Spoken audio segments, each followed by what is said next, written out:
El libro de Urantia. Documento 103. La realidad de la experiencia religiosa. Presentado por un Melquisedec de Nevadon. 2. La religión y el individuo. La religión es funcional en la mente humana y se ha realizado en la experiencia previamente a su aparición en la conciencia humana. Un niño ya existe alrededor de 9 meses antes de experimentar el nacimiento. Pero el nacimiento de la religión no es repentino, es más un surgimiento paulatino. Sin embargo, más tarde o más temprano hay un día de nacimiento. No entras al reino de los cielos a menos que hayas nacido nuevamente, nacido del Espíritu.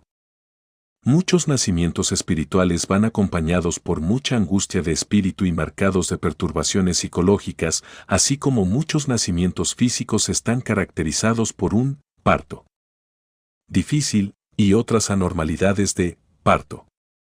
Otros nacimientos espirituales son un crecimiento natural y normal del reconocimiento de los valores humanos con un enaltecimiento de la experiencia espiritual, aunque no ocurre desarrollo religioso.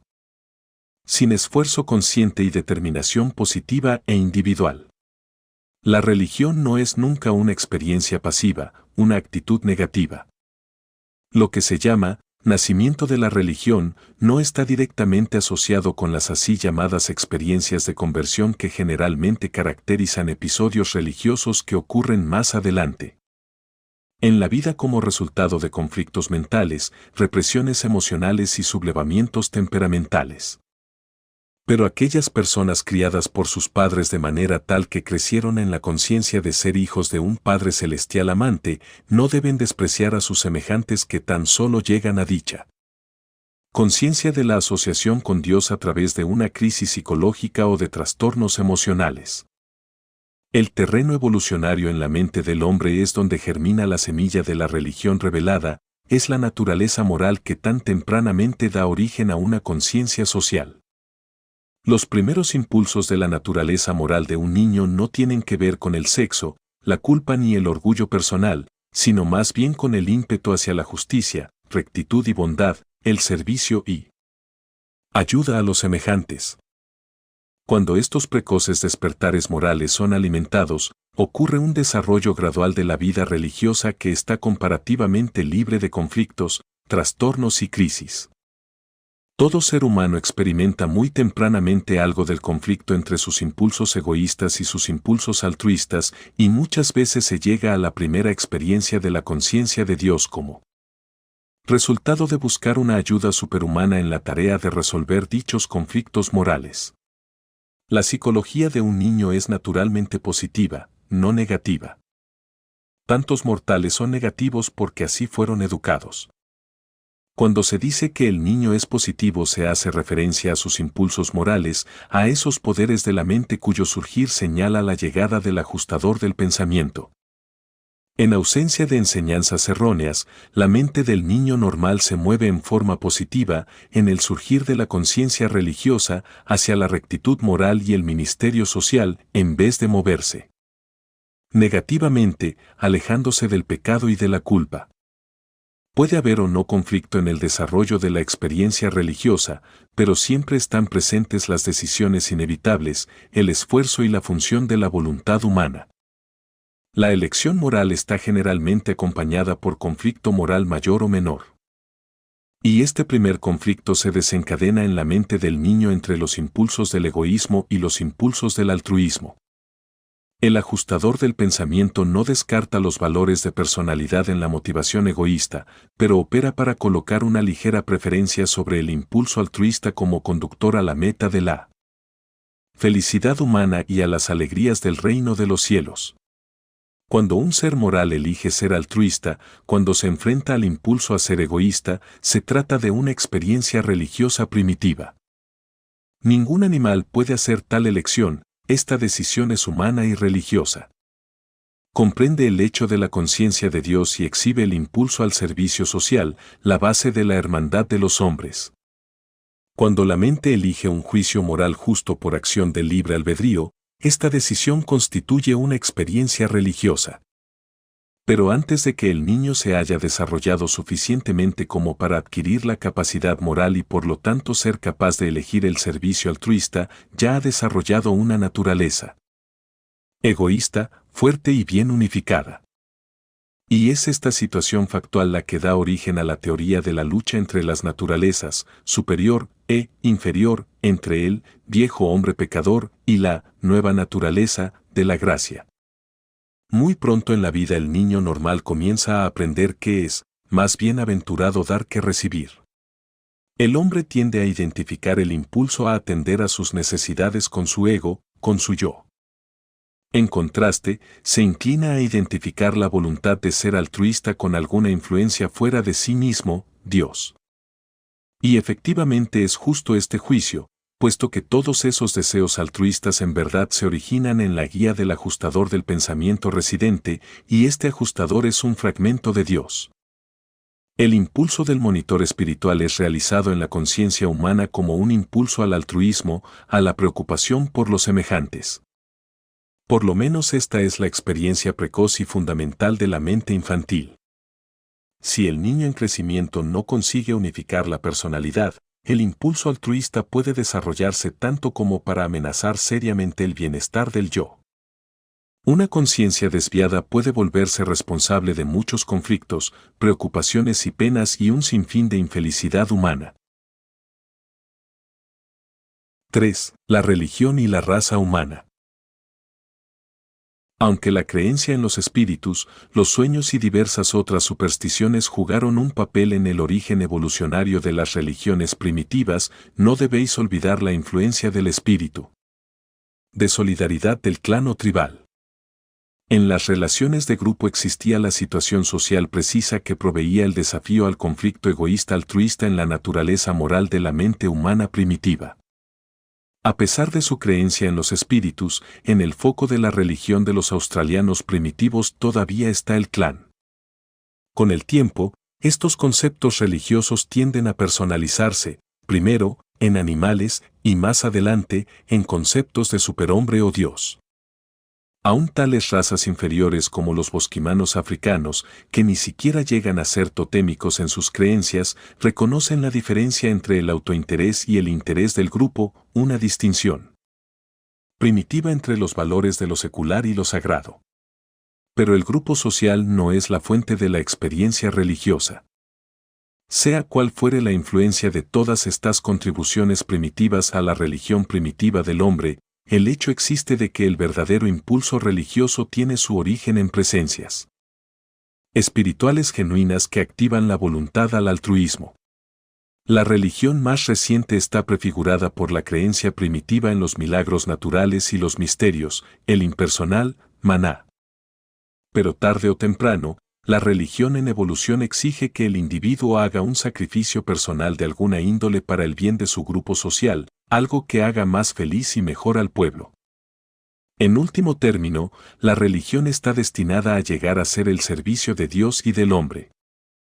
La religión está designada para cambiar el medio ambiente del hombre, pero mucho de lo que se llama religión entre los mortales hoy en día se ha vuelto incapaz de hacerlo. Alguna que otra vez el medio ambiente ha dominado sobre la religión. Recordad que en la religión de todas las edades la experiencia que es importantísima es el sentimiento de los valores morales y significados sociales, no el pensamiento sobre los dogmas teológicos o las teorías filosóficas. La religión evoluciona favorablemente a medida que se reemplaza el elemento de magia por el concepto de la moral. El hombre evolucionó a través de las supersticiones de maná, magia, adoración de la naturaleza, temor de los espíritus y adoración de los animales, a los variados ceremoniales mediante los cuales la actitud religiosa del individuo se transformó en reacciones grupales del clan.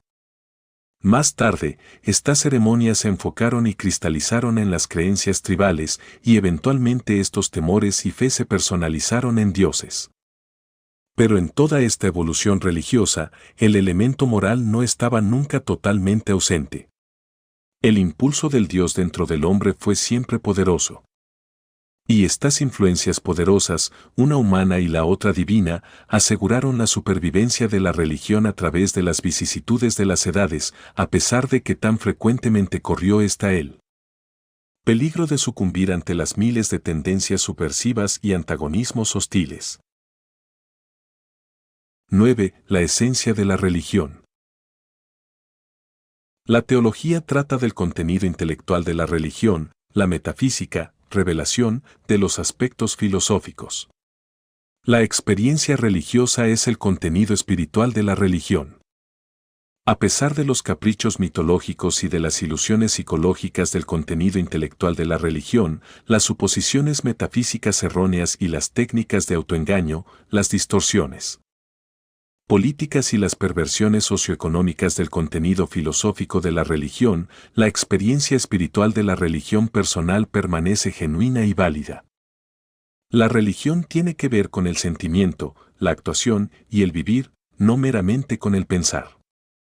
El proceso de pensar está más estrechamente vinculado con la vida material y debería ser dominado en su mayor parte, pero no totalmente, por la razón y los hechos de la ciencia y, en sus alcances no materiales hacia los dominios espirituales, por la verdad. Aunque la propia teología sea ilusoria y errónea, la propia religión puede ser totalmente genuina y eternamente verdadera. El budismo en su forma original es una de las mejores religiones sin Dios que hayan surgido a lo largo de la historia evolucionaria de Urantia, aunque, en la forma en que esta fe se desarrolló, no permaneció sin Dios. La religión sin fe es una contradicción, sin Dios, una contradicción filosófica y un absurdo intelectual. La paternidad mágica y mitológica de la religión natural no invalida la realidad y verdad de las religiones revelatorias posteriores y el profundo evangelio salvador de la religión de Jesús. La vida de Jesús y sus enseñanzas finalmente libraron a la religión de las supersticiones de la magia, las ilusiones de la mitología y la esclavitud del dogmatismo tradicional. Pero esta primitiva magia y mitología prepararon efectivamente el terreno para una religión superior y más reciente, suponiendo la existencia y realidad de valores y seres supermateriales. Aunque la experiencia religiosa es un fenómeno subjetivo puramente espiritual, dicha experiencia comprende una actitud positiva y de fe viviente hacia los más altos dominios de la realidad objetiva del universo. El ideal de la filosofía religiosa es tal fe confianza que pueda conducir al hombre a depender sin condiciones del amor absoluto del Padre infinito del universo de los universos. Tal experiencia religiosa genuina trasciende en mucho la objetivación filosófica del deseo idealista, en efecto, toma a la salvación como cosa normal y se preocupa tan solo por aprender y hacer la voluntad del Padre en el paraíso. Las marcas de dicha religión son fe en una deidad suprema, esperanza de supervivencia eterna y amor, especialmente hacia el prójimo. Cuando la teología domina la religión muere, se torna una doctrina en vez de una vida. La misión de la teología consiste meramente en facilitar la autoconciencia de la experiencia personal espiritual. La teología constituye el esfuerzo religioso de definir, aclarar, exponer y justificar las declaraciones experienciales de la religión que, en último análisis, tan solo pueden ser validadas por la fe viviente. En la filosofía más elevada del universo, la sabiduría, como la razón, se alía a la fe. La razón, la sabiduría y la fe son los logros más elevados del hombre. La razón lleva al hombre al mundo de los hechos, de las cosas, la sabiduría le presenta el mundo de la verdad, de las relaciones, la fe le abre la puerta al mundo de la divinidad, la experiencia espiritual. La fe lleva voluntariamente a la razón hasta donde ésta puede llegar, y luego sigue con la sabiduría hasta el límite filosófico total, finalmente se atreve a lanzarse en un viaje universal sin límites ni fin acompañada tan solo por la verdad. La ciencia, el conocimiento, se funda en la suposición inherente, espíritu ayudante, de que la razón es válida, de que el universo puede ser comprendido. La filosofía, comprensión coordinada, se funda en la suposición inherente, espíritu de sabiduría, de que la sabiduría es válida, de que el universo material puede ser coordinado con el espiritual. La religión, la verdad de la experiencia espiritual personal, se funda en la suposición inherente, ajustador del pensamiento, de que la fe es válida, de que Dios puede ser conocido y alcanzado. La plena realización de la realidad de la vida mortal consiste en un deseo progresivo de creer en estas suposiciones de la razón, la sabiduría y la fe. Dicha vida está motivada por la verdad y dominada por el amor, y estos son los ideales de realidad cósmica objetiva cuya existencia no puede ser demostrada en forma material. Cuando la razón reconoce el bien y el mal, exhibe sabiduría. Cuando la sabiduría elige entre el bien y el mal, entre la verdad y el error, demuestra ser guiada por el espíritu.